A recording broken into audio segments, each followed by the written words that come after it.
Oke, di pertemuan kali ini saya akan melanjutkan sesi sebelumnya. Sekarang kita akan melakukan sesi konfigurasi dan setting. Mari kita masuk ke Journal ID yang kemarin sudah kita bikin ya akunnya. Anda pilih di My Journal, my.journal.id. Di situ ID user loginnya nanti akan muncul. Nah, Anda masukkan user ID-nya sesuai dengan email kemarin Anda mendaftar. Masukkan juga kata sandinya, terus kita login ke dalam Journal ID.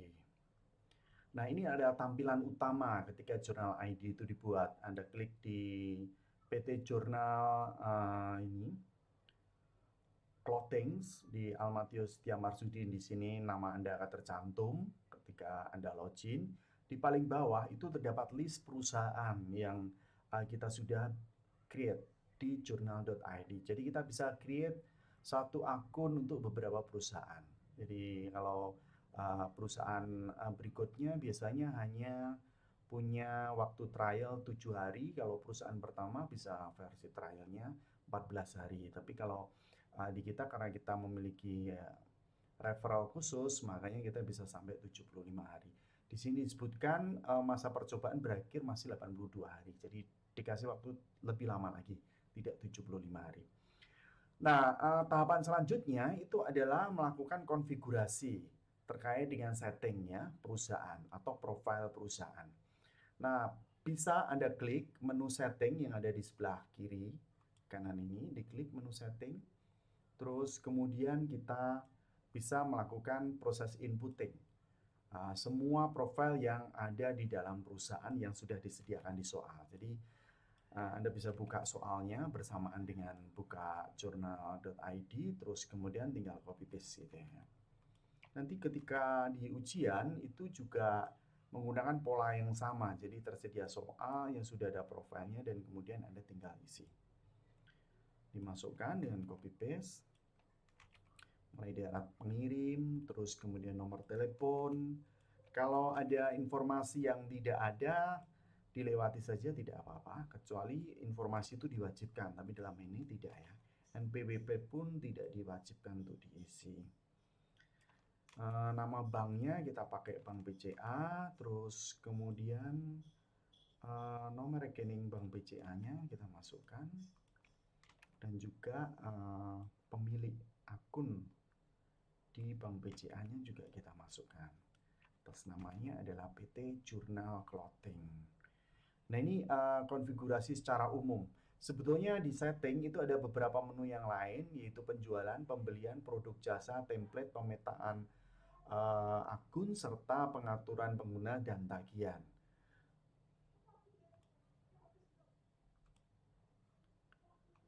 Nah, dalam perjalanan kita melakukan proses inputting dan lain sebagainya, kita juga bisa melakukan perubahan ya.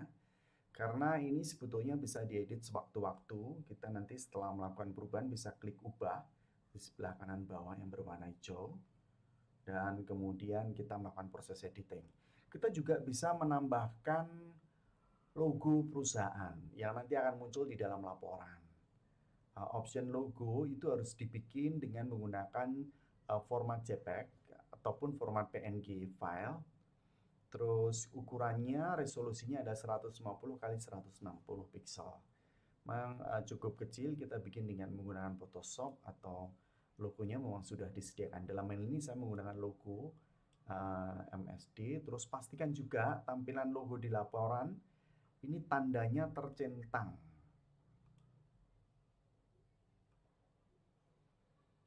Secara umum, pada waktu melakukan proses inputting, kita juga melihat ini ada di detail akun bank, itu bisa dilewatin. Salah satunya adalah save code ya.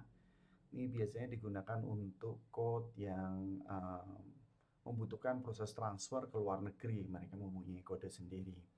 Terus di bawahnya itu ada pengaturan fitur tambahan. Di sini tampilan panduan awalnya nggak masalah ya disajikan. Dan juga di situ ada terima email kinerja bulanan perusahaan, jadi nanti ada informasi per email. Dan juga ada opsi termasuk pajak, setiap transaksi termasuk pajak, kita lepas saja. tag transaksi ini, kotak ini akan membuat, eee, jika kita menggunakan paket Pro dan Enterprise, akan mengelompokkan transaksi-transaksi per project ya, atau per departemen atau per sales lebih mudah. Jadi ada proses pengelompokan nanti ketika kita menyajikan data-data setiap transaksinya. Juga melihat penjualan sales tertentu, misalkan berdasarkan kelompoknya, jumlah biaya yang dikeluarkan di proyek tertentu. Jadi ada kemudahan untuk mengkonfigurasi klaster-klaster atau pengelompokan-pengelompokan transaksi. Nah, ada juga di opsi menu yaitu multi mata uang atau multi currency. Multi mata uang ini diperuntukkan bila dalam penyajian laporan keuangan kita menggunakan lebih dari satu mata uang. Misalkan kita menggunakan dolar dan rupiah. Ini bisa dikonfigurasi atau dicentang. Ada juga opsi mata uang. Mata uang yang digunakan di perusahaan itu sebaiknya karena kita case-nya adalah di Indonesia, kita gunakan mata uang IDR atau Indonesia Rupiah. Format mata uangnya itu ada beberapa opsi. Kalau diklik ada beberapa opsi, ada ones with decimal, terus kemudian ones, in thousand, dan in million ya. Kalau ones menampilkan jumlah harga tanpa menggunakan desimal, ones with decimal itu menampilkan jumlah harga menggunakan data desimal, serta in thousand itu menampilkan jumlah harga dalam format ribuan. Serta in million itu menampilkan jumlah harga dalam format jutaan. Itu opsinya atau yang kita pilih. Kita bisa memilih ones with decimal atau ones saja. Defaultnya ada di ones saja. Itu tergantung di kebutuhan soal.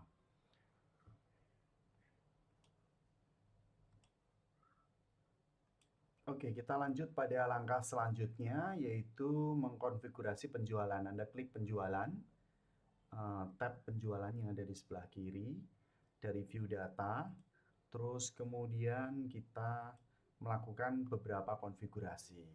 Salah satunya itu kalau di soal disebutkan adalah syarat pembayaran dari penjualan utama net 30, defaultnya sudah ada net 30.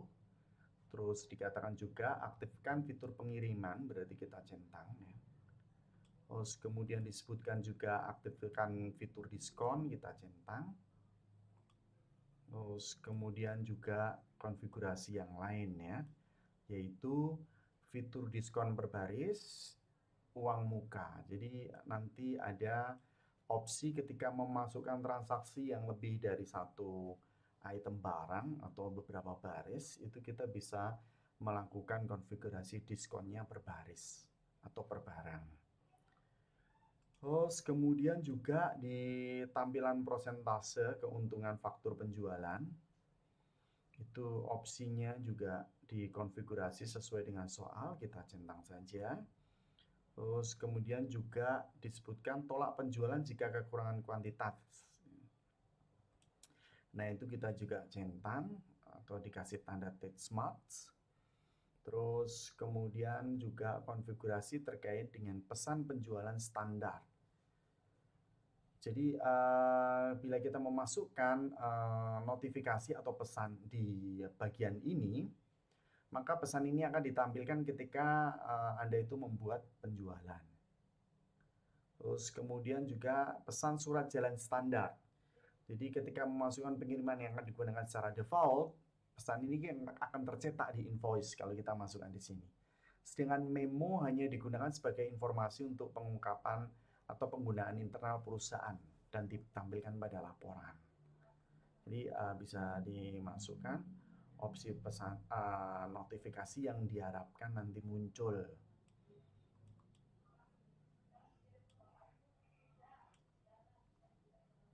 Nah, di soal disebutkan pesan penjualan standar kita masukkan, yaitu barang yang sudah dibeli tidak dapat dikembalikan. Ini salah satu contohnya. Begitu juga di tab berikutnya yang ada, yaitu tab pembelian. Anda bisa lihat di soal juga disebutkan di tab pembelian bahwa kita diminta mengaktifkan beberapa fitur. Fitur yaitu fitur pengiriman, terus kemudian fitur diskon, fitur diskon berbaris serta uang muka. Yang lainnya bisa diabaikan karena tidak diberi petunjuk di soal.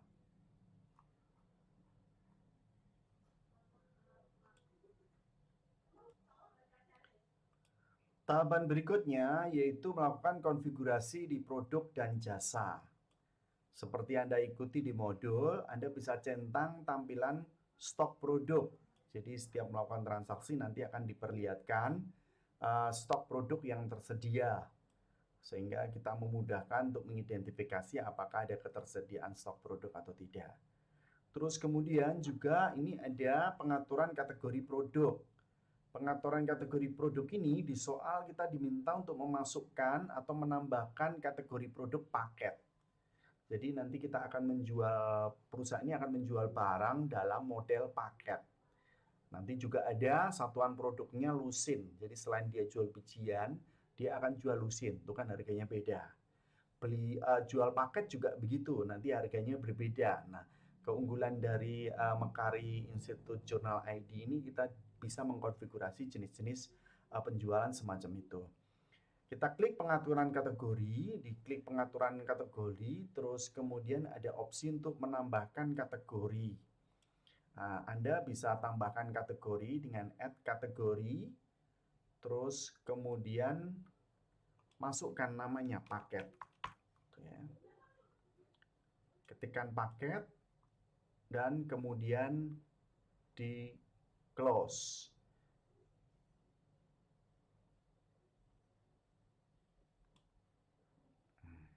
Ya, atau dicentang.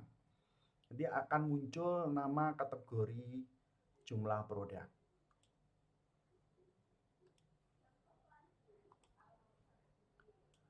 Berikutnya itu adalah pengaturan satuan produk. Jadi sudah disebutkan di soal juga bahwa nanti kita akan juga jual produk dalam jumlah lusinan.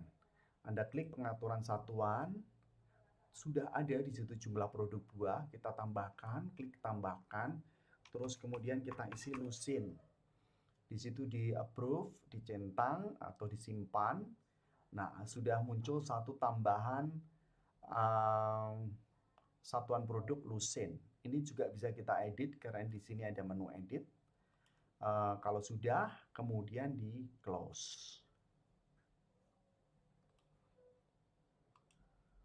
Berikutnya adalah kita mengkonfigurasi metode perhitungan biaya inventory. Jadi sejak di awal harus dikonfigurasi metode apa yang mau digunakan. Nah, di Mekari itu hanya dimungkinkan dua, mengikuti FIFO, first in first out, atau mengikuti harga rata-rata. Dalam hal ini di soal kita diminta untuk memilih harga rata-rata ya. Kalau IFRS itu biasanya mensyaratkan FIFO. Kita klik sehingga akan muncul tanda centang, terus kemudian kita pilih atur. Sehingga sudah ada opsi pilihan harga rata-rata diatur sekarang pada menu metode perhitungan biaya inventory. Di journal.id juga dimungkinkan gitu kita melakukan pengaturan email. Sehingga kita bisa membuat template yang otomatis akan terbentuk dengan pengaturan email yang kita bikin. Di sini ada yang terhormat, nama customernya siapa gitu. Ya kalau di dalam cara manual kita kenal dengan nama mail merge. Tapi di sini sudah terintegrasi dengan database sehingga kita nggak perlu memasukkan satu persatu, di merge satu persatu. Dia sudah menghubungkan dengan nama customer, perusahaan customer, nomor transaksi, tanggal transaksi yang tentunya ini akan sangat memudahkan ya untuk melakukan konfigurasi transaksi nanti. Tapi oleh karena di soal tidak disyaratkan, kita nggak perlu rubah, kita ngikuti apa yang ada di journal.id. Langkah selanjutnya, kita bisa melakukan pengaturan atas pemetakan akun. Jadi kita bisa menghubungkan sebuah transaksi dengan akun-akun tertentu secara otomatis ya, atau disebut dengan pemetaan akun. Saat di dalam soal disebutkan bahwa kita perlu melakukan pemetakan akun dari pengiriman penjualan yang dimasukkan ke dalam pendapatan lain-lain. Kita klik penjualan, Di penjualan tuh pengiriman penjualan dimasukkan pendapatan lain-lain. Sudah tersedia. Terus begitu juga di pembelian, pengiriman pembelian dimasukkan dalam pengiriman dan pengangkutan. Nah, di sini pengiriman pembelian juga sudah di pengiriman, akun pengiriman dan pengangkutan. Tahapan selanjutnya adalah kita bisa melakukan pengaturan terkait dengan pengaturan pengguna. Jadi, pengaturan pengguna ini juga penting karena apa? Karena kita bisa menginvite pengguna dengan beberapa konfigurasi sejauh mana dia dapat mengakses menu-menu yang ada di dalam laporan atau di dalam proses pencatatan yang kita buat di akunnya di journal.id. Ini berguna biasanya pada waktu kalau kita ujian, terus kemudian ujian sertifikasi untuk memperoleh journal.id, kita meminta penilai atau evaluator nanti pihak Mekari untuk menilai kita. Mereka bisa meminta kita mencantumkan atau menginvite alamat email tertentu dan orang tertentu serta otoritasnya sebagai apa di dalam sistem. Sehingga mereka dapat melakukan penilaian atas apa yang pernah kita kerjakan. Nah, sebagai contoh di soal disebutkan kita diminta menginvite Budi. Budi ya. Di emailnya adalah budi@gmail.com. Di copy paste saja di soal budi@gmail.com. Terus kemudian kita baca di konfigurasi soalnya, sebetulnya dia itu diberi hak apa saja untuk mengakses informasi. Yang pertama itu adalah dia diberi hak untuk mengakses informasi terkait dengan penjualan atau penagihan rektur. Di sini opsi tambahan akan muncul. Kita diminta untuk mengidentifikasi apa saja hak Budi, yaitu penagihan dan rektur, pemesanan dan penawaran, serta pembayaran. Pangkatnya itu kita juga kasih posisi si Budi itu nanti dia adalah list manager. Jadi kita identifikasi perannya di dalam perusahaan apa. Dia punya akses sebagai list manager. Orang kedua yang perlu kita invite itu adalah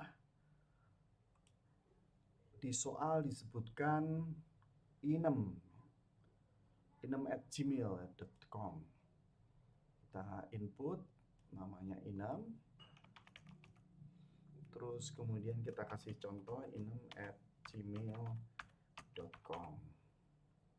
Jadi secara otomatis kalau ini sudah kita isi, orang bersangkutan akan di-invite ya masuk di email mereka dan mereka diminta untuk bergabung. Diklik bagian penjualan dan penagihan retur karena dia memang ada di bagian itu. Terus kemudian juga dia punya hak akses untuk pengeluaran. Gitu ya.